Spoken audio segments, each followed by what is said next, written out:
Okay, welcome all of you for the second satsang of the day. For those who have not been watching, you can send your questions via WhatsApp. It will come directly to me, or through the pages.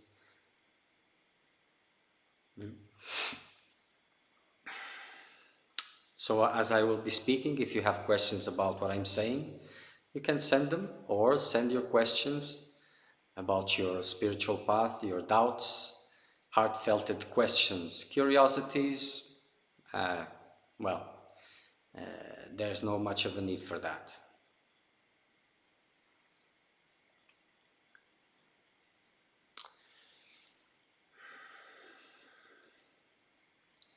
So a reminder, which is quite important, is as you are there watching this, whatever you are receiving depends on the way you are seeing this. If the reverence is not in your heart, if the notion of the sacredness is not there, you will get very little of what is being sent. You see, it will be transformed into something lifeless. So what gives life to teachings is your sincerity, is the posture that you assume, is the reverence in your eyes. This is what makes things count. Yes, for those who are here on the Instagram, you can ask here. You can put the questions there, and I will try. I have to twist my head, but I will be able to read it, okay? So you can, if it's not practical, put somewhere else. It will come to me eventually. Okay, so let's see what we have here. So I'll take a question from one previous conversation. And it goes, Namaskar, I've enjoyed your last satsang so much. The guidance was exactly what I needed. I just have one more question. It feels like I'm doing the spiritual practice for well-being. Yes, probably. Always probably 19 to 95%. I found this path because I was unhealthy in the past, anxieties, unhappy, and it helped me to overcome this perfectly. But now I also feel a bit stuck because I don't know what I'm seeking exactly. Could you elaborate a little bit more on what is to really seek about truth? Which real truth is there to be found? As I was saying before, you see, the mind and curiosity may take you to a certain extent, but it will not take you beyond that. And it doesn't matter which reason brings you to the path. What counts is what happens next. So you have reached a point, like I was saying before, that now it's like you're trying to settle in the world again, in a new way of life, of living, but based on old concepts still. But these problems, which were anxiety and all of these things, they have created an opportunity. An opportunity because you have encountered very different things from the previous world you had before. And these tools, they can help you move quite beyond your present understanding. And this is what makes the difference, you see? Because you will never know exactly what you're looking for. Number one is the quest in your heart? Is there a call inside of you? This is more important. Knowing what you are looking for, you will not know you may have a lot of concepts, a lot of ideas. This is why I like to use the word truth, because it's very difficult to put meanings into the word itself, besides what it has. Even so, it is possible. The mind is very clever. Happiness is a little bit mischieving. It's not because it is real happiness, supreme happiness, but people tend to confuse this with well-being. So I avoid a little bit of using this word so that I won't create more confusion, or that seekers of well-being imagine that I'm speaking to them and I'm not. So whatever reason has brought you here, like I said previously, it is intensity which is going to make you move beyond. And to describe truth, you have a lot of texts, a lot of things that speak about truth, about what I'm talking about, and this seekers tend to listen and just be in, and the mind tries to recreate all these things. The intensity of the practice will make things alive.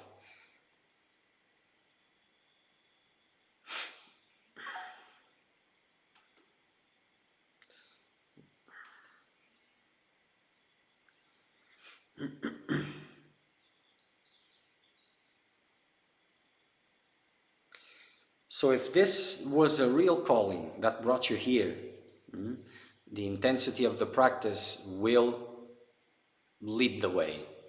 If it's not, it was just to cure some anxieties, well then you will have nowhere else to go, because from where you're standing down, there's nowhere else to go. Or you go back to the world, to the old ways, and old ways may mean the same life you had previously, which is the most possible scenario, even if it seems difficult.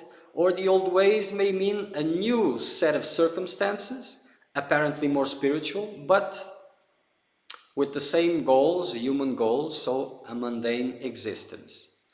The tools that you have, meditation, Kriya Yoga, the ones that you spoke about, if I'm not mistaken,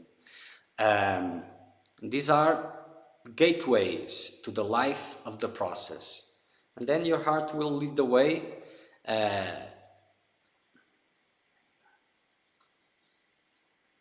in a real way. You see, this is not about a concept to go. You have to find if there's a calling inside. If there's not, so, well, maybe with intensity it will come, maybe. Let's see.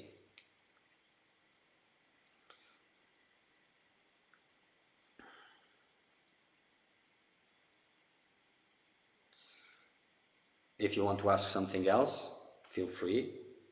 So let's see what we have next.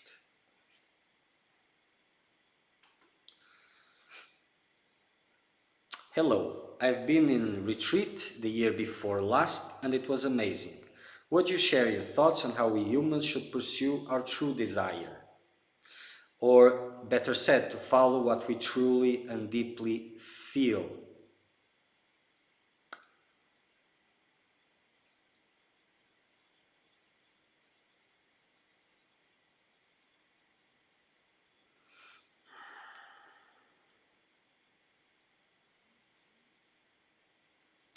Well, I will take this as that you mean that our true desire is the desire for liberation.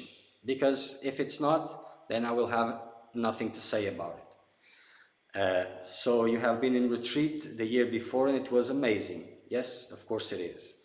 So how we should pursue our true desire, or better said, to follow what we truly deeply feel. If you're talking about liberation, then make your life a retreat.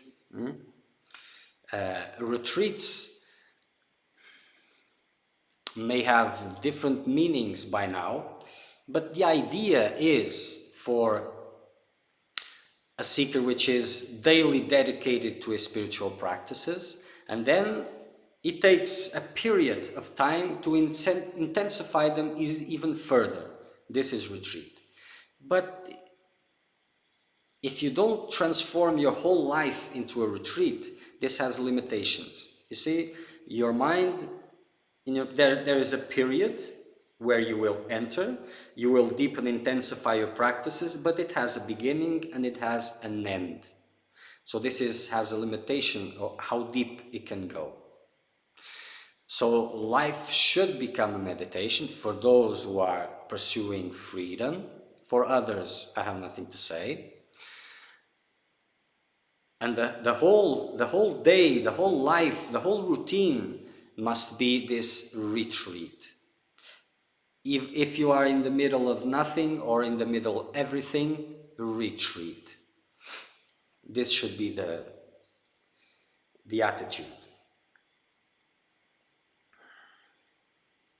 Because if it's not about freedom, it doesn't matter which desire you're going after, it will take you nowhere, because it's not supposed to take you somewhere. It's supposed to eat, to spend your time, and that is the most important thing you have here, time.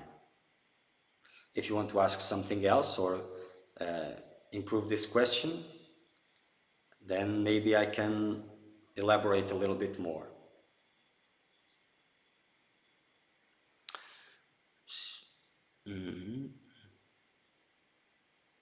Okay.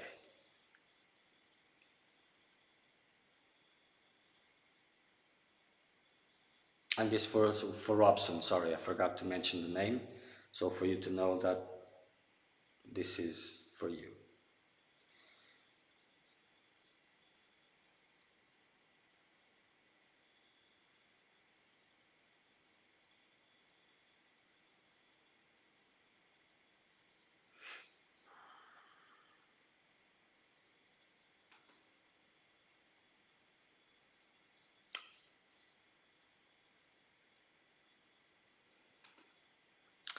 Okay, there's a question here which was asked in Portuguese, but I will translate more or less, because it is a subject that it is important for everybody these days. So I have the will to ask about his vision in relation to depression and every forms that it manifests in day-to-day life in the person. The resistance to perform any activity, the lack of will to be around people and situations and with life. I would like to know what can be worked to overcome, to deal with.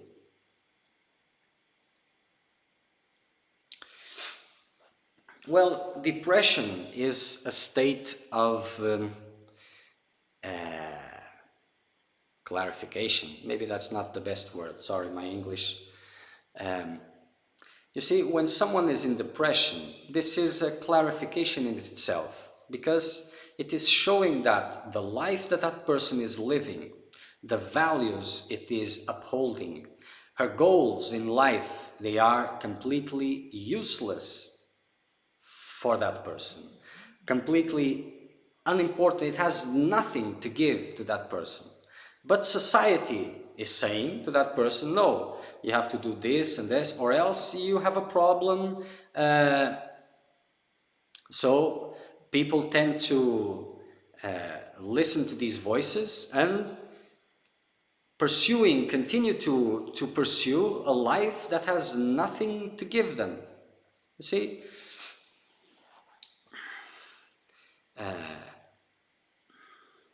In the old days, a few years ago, a lot of years ago, it was more difficult. People have their desires, the way they could live their desires, to realize their desires, would take a lot of time, a lot of work, sometimes a lifetime to do it.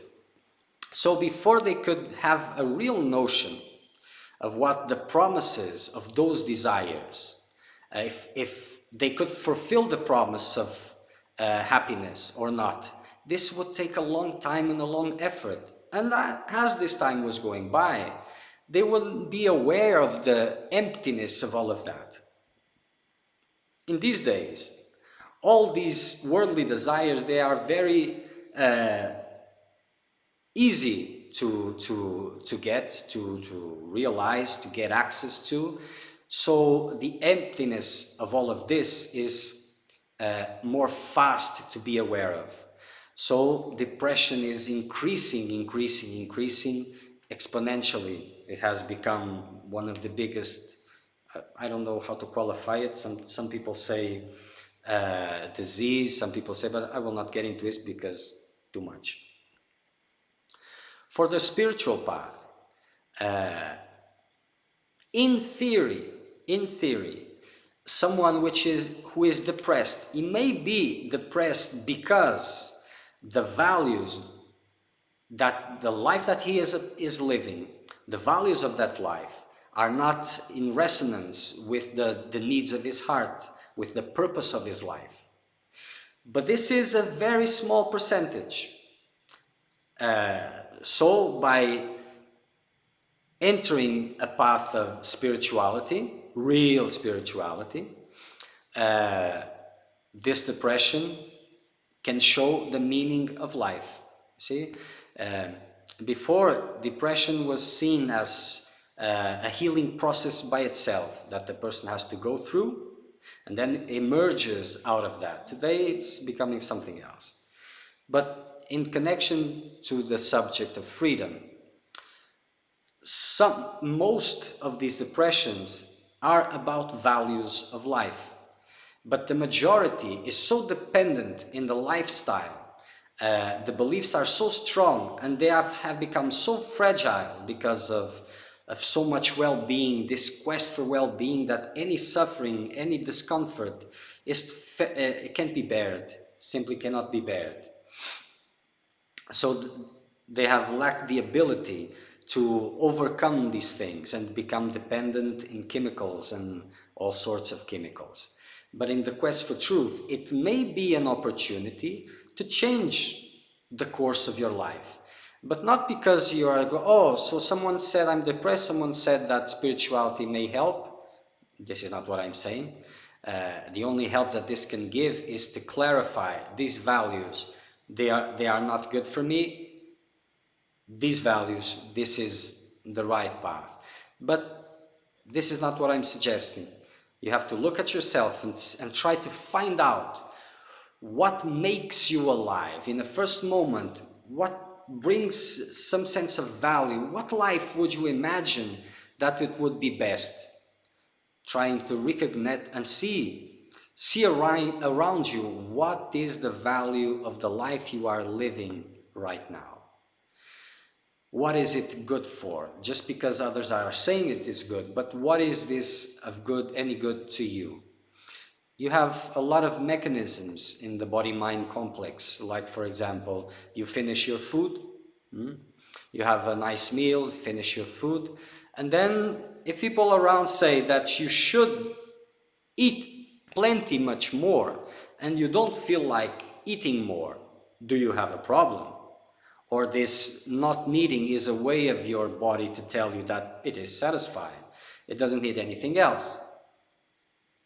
So depression and the difficulty, the absence of will to invest in your life says that that has no value for you anymore. If it had any, it doesn't. So in the first instance, you will have to try to see what brings life from inside, what different things could bring you joy. And if this leads to spirituality, well then, better yet. If not, well, that's not for me also, okay? So theoretically, it can be an opportunity, but the difficulty in those who are experiencing depression is the fragility that they are living. And with that fragility, it's very difficult to start the path in a real way. You see, because if it is the path of well-being in a spiritual context, it's not much different from a mundane existence with no spirituality involved in seeking well-being. Not much of a difference. If it's not seeking of well-being, as these pains start to arise, you have to have some strength. So those who can go directly, good. Those who can't, figure out what is ticking inside. You have to go here because your mind will replace things for you to spend more time running around, running after them, and it will eventually lead you, like it has led you so far, to that same place of disappointment, of lack of interest.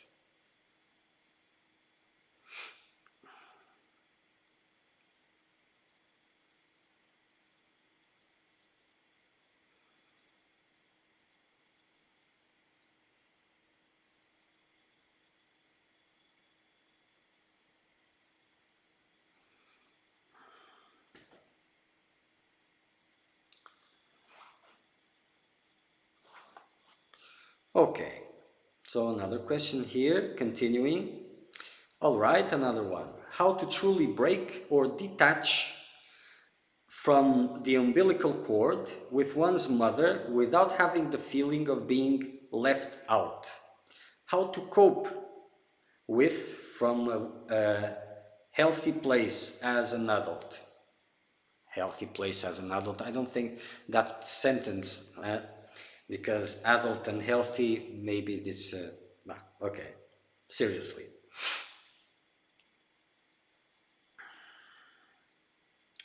Detachment is important because these attachments, they are prizes, they are things that make you invest, they are beliefs, deep-rooted beliefs. If you don't have this, you will experience suffering. And by experiencing suffering, suffering is bad, I don't want to experience suffering, so I have to invest in all these things. Mother, girlfriends, boyfriend, whatever, doesn't matter. It's just you look at mother like something perhaps more important than something else, but it isn't. It is the same thing. Whatever makes you invest, this is mundane life, and this is why this is the purpose of the world and its manifestations. To divert your attention, to make you invest. You see? The importance, you have a lot of things around you, and you have other people around you, and they have a lot of things, and they get attached to some things different than your things, and this shows you that the importance of all these things is relative to the importance that you give, because the things in itself, they have no importance whatsoever. To truly break or detach from the umbilical cord without feeling or being left out. You see, love always endures, always persists. And sometimes when someone follows his own path, the others see this as moving away or being selfish and all of that. Usually it happens towards spiritual undertakings, because when people go to another country to get a better college education, to have a better job, usually people around see this as a good thing, not as something that is bad and they are turning away. So it's in this particular context that this happens a lot. The only thing that the seeker of truth has to do is to follow guidance and deal with the consequences, you see? And the consequences, they are not from the outside, because your mother, your relatives, they will, how do you say, it will become normal for them. Now they reject, they react, but it soon will become normal, because everything becomes normal. The question is your own pain, how to deal with it. And your own pain, when it is arising, is it showing you your illusions, the beliefs that you have. So your mother, and being a part of your mother and the world of your mother, is something that you see as part of your image of happiness. Not being a part, not being there. It's something that is connected to pain, pain that arises from within. You have to allow these pains to arise from within, and without doing anything to stop this pain, to change this. And this is how detachment really happens. And it's not just a detachment from the object, because objects can and are replaced very easily. It is detachments from these impressions that arise from within you, that make you invest your attention. You see, if you're practicing meditation, for example, and you're focusing your mind in a technique, thoughts will come, and you see as your attention moves towards the thoughts. This is human life at its best. So these deep beliefs arise, these fears, if I do this, then I will pay this, and you entertain yourself with these things, and your time goes away, and you don't focus in what is more important. because you cannot grow through your own pain, your own misconceptions. Because as to your mother, if she loves you, this will not change. If she doesn't love you, then you're not losing anything important. So it's a win-win situation always. What is important in the seeker of truth life remains, what is not, it goes away. And circumstances should be used in your quest to help you to release from these situations. So as you intensify your practices, all your attachments, all your fears will start coming up. And this is opportunity. So trying to look for a safe place, a safe space in your life and doing your practice, it is naive, because if it is serious, it will question all attachments that you have, all fears. You have to be ready to sacrifice all that is most dear to you, or you will remain as you are. Different circumstances, perhaps sometimes, but the same attention, the same investments, the same consciousness, same.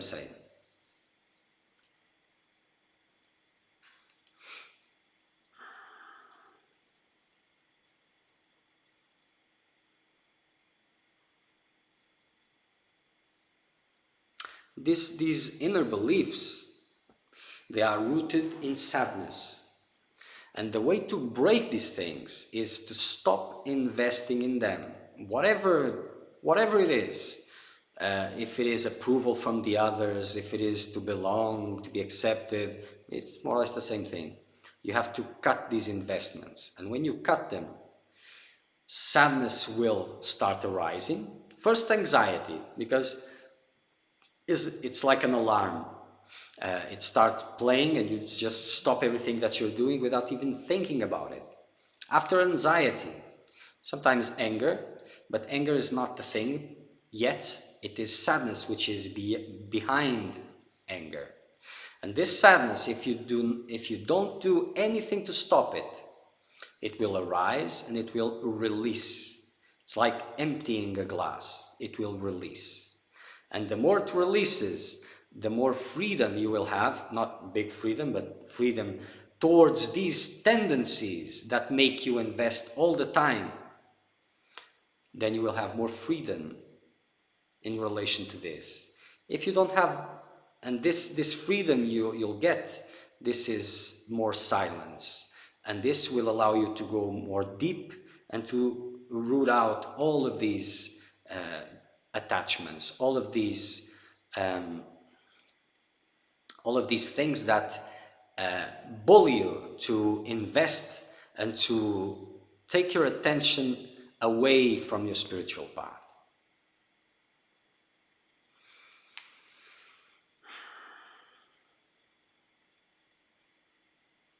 Okay, crystal clear.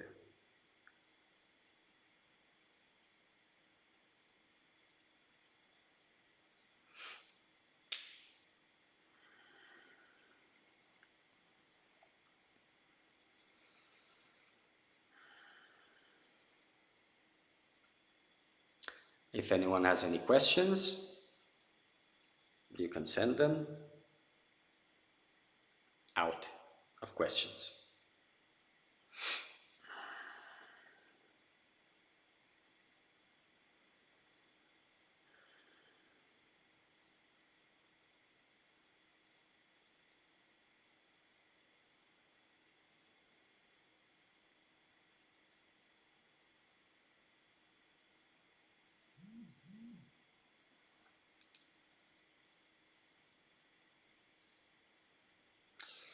Here goes another one. Talking about same old, I have found out a behavior pattern of mine of when breaking up a relationship, I tend to be questioning myself, the other, the world, everything on the reason why it ended.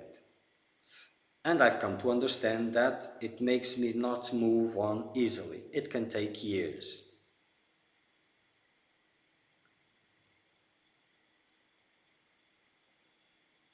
And that's a good thing. not for you, of course, but a good thing. See, there's this idea that there is normal life, which is mundane life, and that it is something innocent. You can participate in it, or not participate in it. You can go and do your spiritual quest and not participate in worldly life, or you can be in worldly life but it's not really the case, you see. This is, let's call it a game, and the game is getting you distracted or recovering focus. And life, all currents of worldly life, everything which is around you, which is inside you, is pulling you to invest in whatever and to waste your precious time.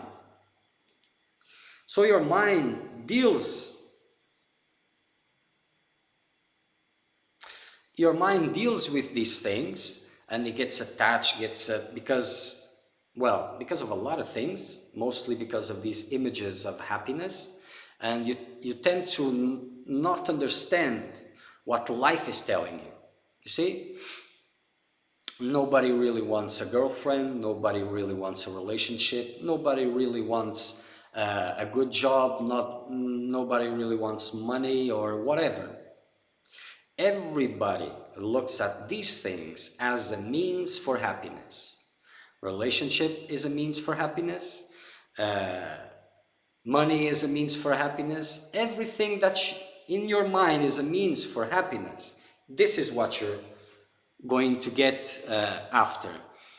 So your quest is for happiness, not for money, not for relationships, not for anything, any of these things.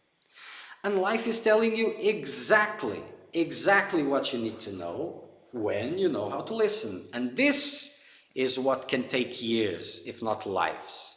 Because, okay, so relationship, this will make me happy. And you go and you invest and you work in that relationship, and then it ends. And you get frustrated. Frustrated why? You should be glad, because you had a belief in your mind that that relation would bring you happiness. And you have lived it, and you have seen by yourself that it doesn't. So there is your clarification. So you should be happy. But what happens? What happens is that the belief is so strong that you cannot accept the result as a practical answer to that belief. So you say, there must be something wrong with me or something wrong with the other person. So if I change the person and change the person and change the person, or transform myself, become a better person, become this, become that, then the world will be in the way that I imagine that it should be. And again, life will tell you, no, I don't have what you're looking for. It doesn't matter if it goes wrong. It can be all very good, but this very good will not satisfy the hunger of the seeker of truth. It will not. So these years and years, it's because of this intense beliefs and this inability to check facts. So the belief is here that this will bring happiness, then it doesn't. And then from here, a lot of questions become important and possible. Like, for example, if this belief is here, and because of it, I have invested so much time into these situations without questioning where this belief has come from, what is the validity of this belief, and I invested so much time on all of these things, how about the rest of the beliefs that I'm upholding? What is their value? Where have they come from?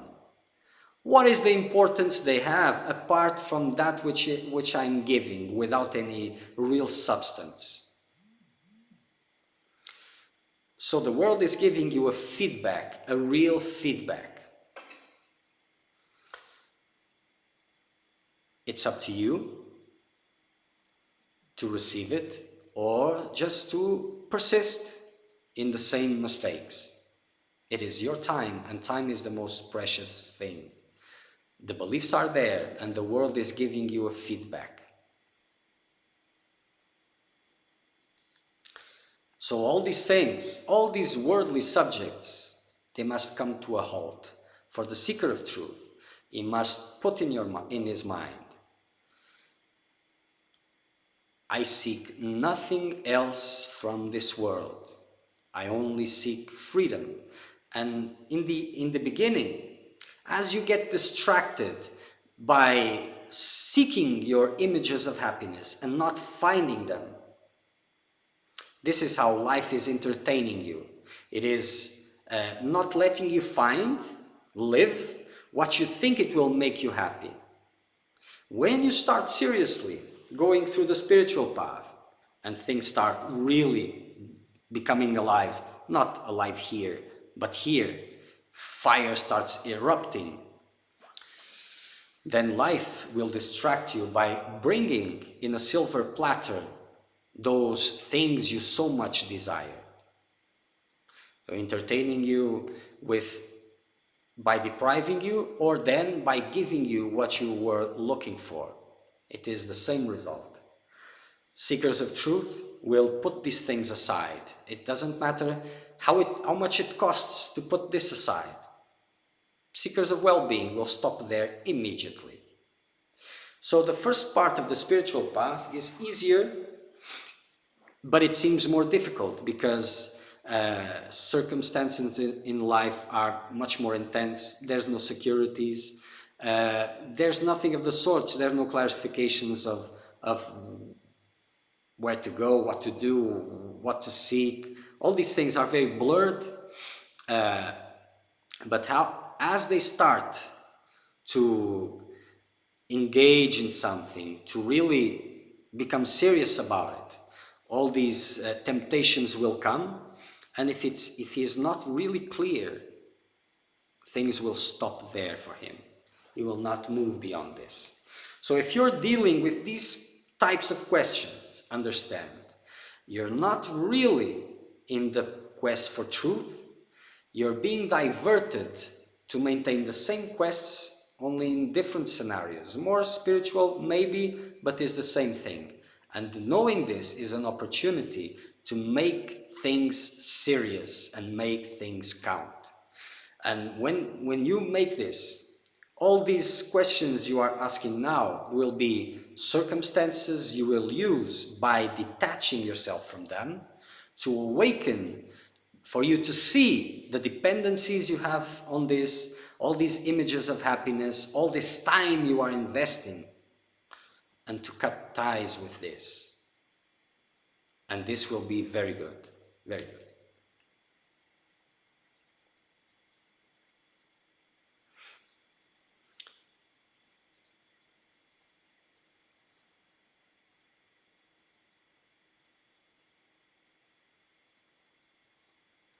Okay, is all right in here. I know what I have to learn from this. I'm not going to question anything or not going to care about it. Attitude good. It's not about not questioning or not caring about it. Things that manifest inside you, they are revealing. They will reveal your attachments and the mechanics of your world, of your inner world, that make you invest. You see, the vision of the spiritual path in an outwardly manner is to transform your life according to a new set of beliefs. And teachings and all of this, they are like the sticks, the matches, the gasoline that you can use to make the fire. But as the fire begins, the fire guides. Without that fire, it is dead yet. It's trying to lighten up, So whatever is manifesting there, pain, sadness, observe these things. It is your world which is emerging. Learn as much as you can from these mechanics so that you don't fall the next time in the same way. By observing these things, you will know how they work, and they are not very clever or exquisite. They are mechanical in nature, and they tend to function in the same way. The difficulty in seeing is the fragility that seekers have to look at these things, because they are really overwhelming. And most of the times, when you reach a certain point, they seem unbearable. But they're not.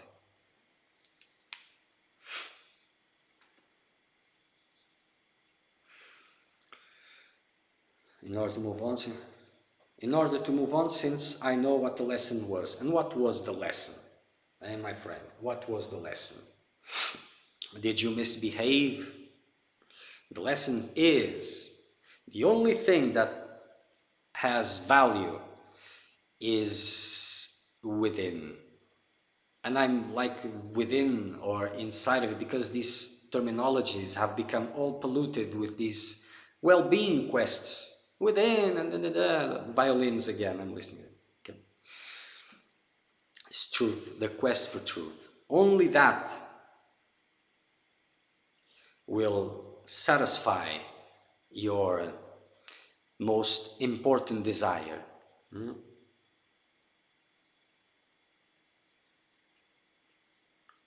So just reinforcing here, all of those things that are emerging inside, all these things that make you invest, because the idea that this relationship will bring happiness is the beginning of a cycle, and then the end of that relationship, or when it reaches the mature state, is the closing of that cycle, and that cycle has to renew itself again and again. This is how you remain attached to the TV of life. You see, if you were looking at your TV and it was always the same program, you would lose interest. It has to change.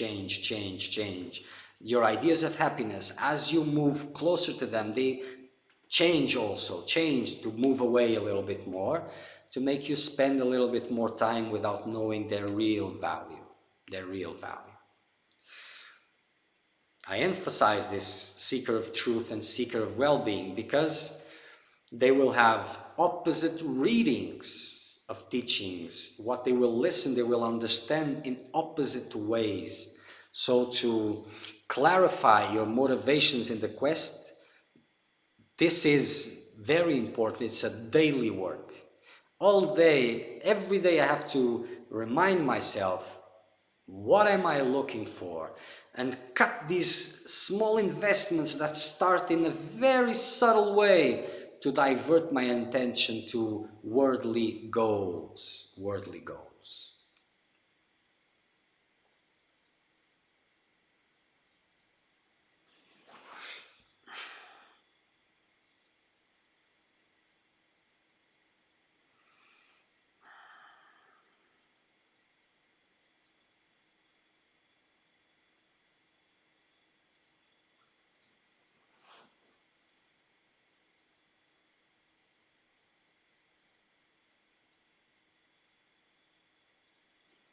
Okay, someone is continuing the question about family.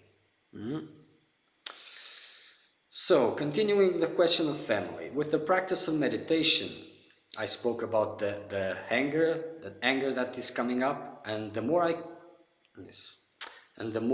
I stay away from family and try not to involve, the more the mind wants to think about it, and the guilt increases.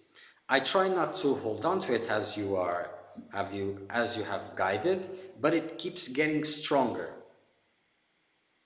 And I keep on creating situations, even of violence in my head, even cutting these investments externally. Not even, it's because you're cutting these investments externally. So as you cut these investments externally, the cutting of the external situation is only important because it will reveal these mechanics inward, not because of the outside. If you're close or apart, this is meaningless. The seeker of truth is not turning his back towards the world. is seeking truth. You see? It's like if you're moving towards the north, it doesn't mean that you're turning your back to the south. It's not, you're not turning your back to the south, you're moving towards the north. So it has, for the seeker of truth, this has nothing to do with the world. It is his quest for truth. And those who can understand this, good, but unimportant. Those who cannot understand this, good, unimportant. It's only about you. It's only about you. Everybody will have an opinion about what you should do with your life, about the way that you have to be in the world and the beliefs that are right and wrong. But it is in the end all about you, exclusively you. So by cutting these externally, you will start to see the real novels that emerge inside of you. And this is the benefit of this cutting. So this struggle begins if you're trying to work through the situations that your mind gives you as something that is worth pursuing, like to maintain a family environment, for example. Then you're trying to work in your mind ways to make this the most beneficial for you, the most harmonious or whatever. No agitation, maybe agitation because about not being able to do it, but there's no conflict towards yourself. But in this situation, there is a conflict in your mind towards something else. So how can there be conflict there? So this conflict shows that the mind and you, they are separate things. And as you do what the mind is telling you, you will not see this. You will identify with it, and then you will just live the frustrations or the glories of the successes and the defeats. But as you turn and say, no, I will not comply, you will see this anger and this revolt from the mind, trying to what? To make you comply and to make you invest again in the same old, same old, same old. This is quite mechanical. And as you say, no, I'm getting a little more brave and I will hold my grounds and I will not go back and invest again. It will increase, it increase and increase and increase until you break. This is its goal. This is why I said before that strength is a need. So the difficulties in the path, you must use everything you can to strengthen yourself, or else you will not have the power to act upon what your heart is telling you that is most important, or to act upon guidance. Because to act upon guidance, see, that guidance that says what you want to hear, that's not really guidance. That's something which is part of your deception, which is making you move inside your world. Real guidance comes, and as it comes, it breaks something in your world, or it invites you to break it. And for this, you will need strength. So all the yogic disciplines, for example, they give strength, this strength, by being present to them, by going through them. This brings strength, and strength is needed because in these inner fights, a lot of things are here, because if you're generating guilt about this, you're still trapped in the same mechanic, because guilt is a very big nourishment for your deceptions. It has a certain quality of vibration, and it will continue to feed your world. So it's a lose-lose situation. If you're just cutting outside and experiencing guilt, you have not understand really what you're doing. You're not getting this detachment, and that fight you will eventually lose, because it will increase until it breaks you. And it will hit hard where it hurts you, because it is tailor-made for you. But when you know these things, it will become easier. And when you have a spiritual practice, a real one, a serious one, then you will have the strength for this, the courage, and you will persist. Sometimes you will fall, but you will get back and you will persist. Eventually, you will succeed. And as you succeed, you will look behind and you see it was nothing. Nothing. And usually those things are 98% only about your beliefs and your inner experiences. They involve no one else. No one else. So it's like your own personal dream.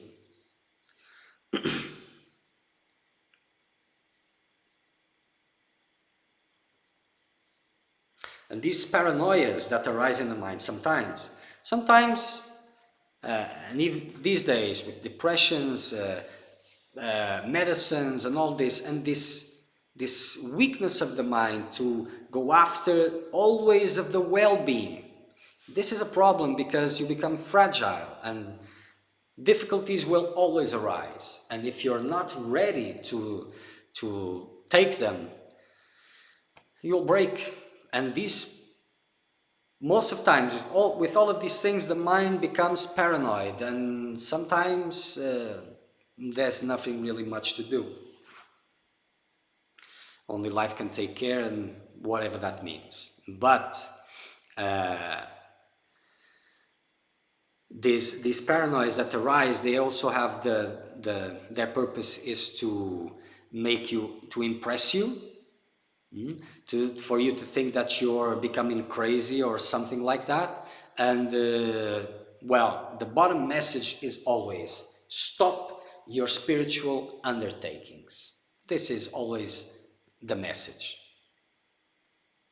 But it has to be serious, because if it's not serious practice, serious undertakings, sometimes it will become just fantasy, nice, good, very shanti, but nothing meaningful.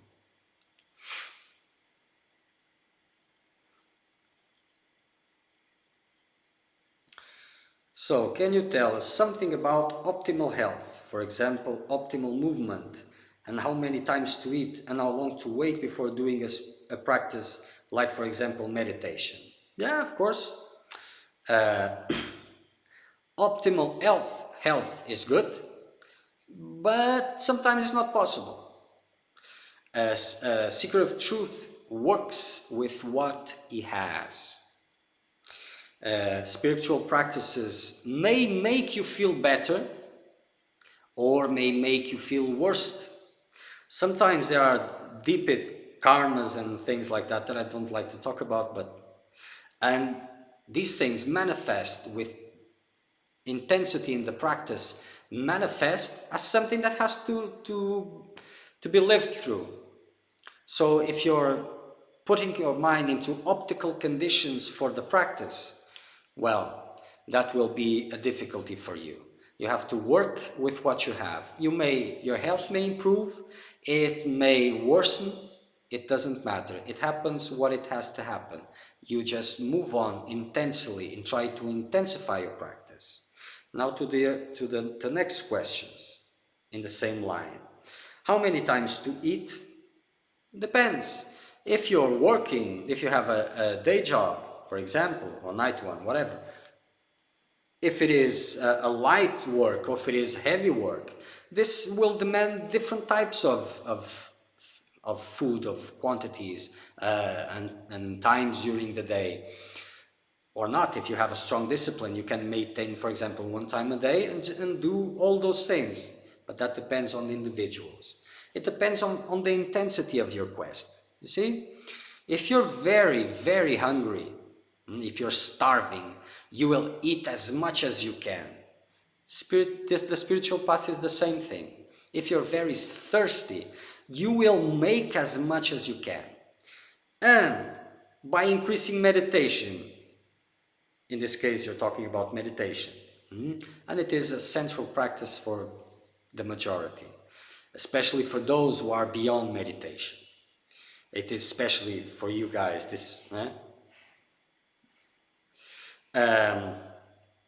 So how many times to eat? Depends. If you're busy meditating, I don't know, 5 hours a day, 10 hours a day, for example, then you will not be able to eat much.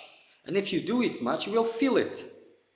You will feel that it is heavy, it is disturbing your meditation, you'll get sleepy, and all these things. For meditation is reduce your food as much as you can. And the quantities also. If the best is once a day, because the body gets the nourishment that it needs, makes its own cleanings, and it's not disturbed again. So once a day is the best, but that's not possible. It depends in the scenario that you are. If you want to progress, reduce food, intensify practice, and practice will lead the way. You will feel this is better, this is good. The types of food, sometimes for some people it doesn't make a difference, for others it does. In serious practice, because if it is 20 minutes, 40 minutes, 1 hour, it doesn't make a difference. It makes a difference if you eat now and meditate 5 minutes later. Then you will notice, oh, I'm heavy. Apart from that, it doesn't make much difference. So for serious practice, reducing food, increasing the practice. And the practice leads the way. How long to wait before doing a spiritual practice? How long to wait for the next relationship? Depends how eager you are. Huh? So, as I said, the more thirsty you are for truth, the more you will use your time towards this. And with this mindset, you will adapt all your surroundings for now, as guidance is not present, and you will adapt everything surrounding your meditation. The meditation becomes the center of what you call your life. So if you're working a full-time job, do you need that? Really? If you release a lot of things that you will not be using by meditating. So you'll need to earn a little less, or if you can go somewhere where you can stay and meditate or whatever, create the circumstances according to your thirst. This is the key. The rest follows. You see? You can pick up a book and read about meditation, about the spiritual practice, about all these things, and try to implement it, and try to practice alongside with it.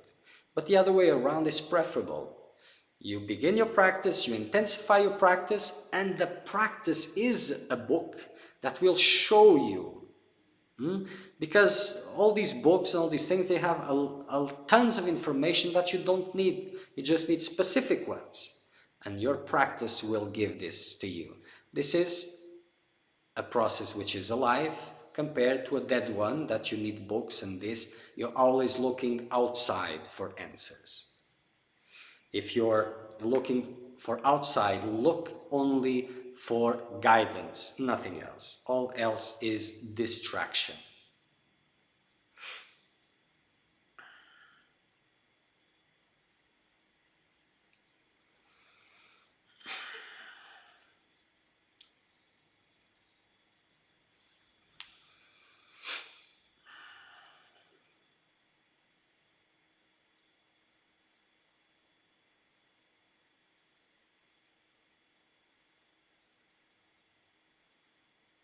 If there's any questions, well, send them. I'm out of questions here. 6:30 in the afternoon we will have Satsang in Portuguese. And Instagram went. And during the week we will continue these satsangs, probably on schedule. Maybe there will be some changes. Well, look into the pages and the channels and all these things for updates. Okay? The questions you have, or if you're listening to this, you're seeing this video after the live transmission and you have questions about these subjects, send them. I will answer them as soon as possible in the next live transmission.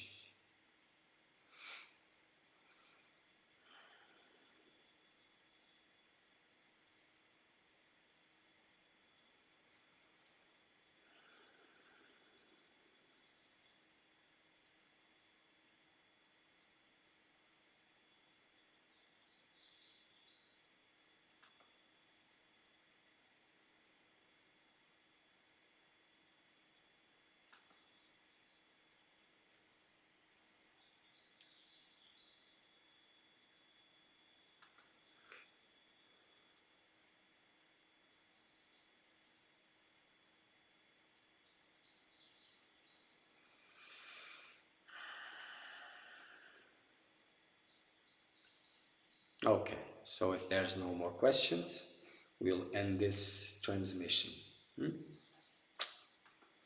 So see you later or next week.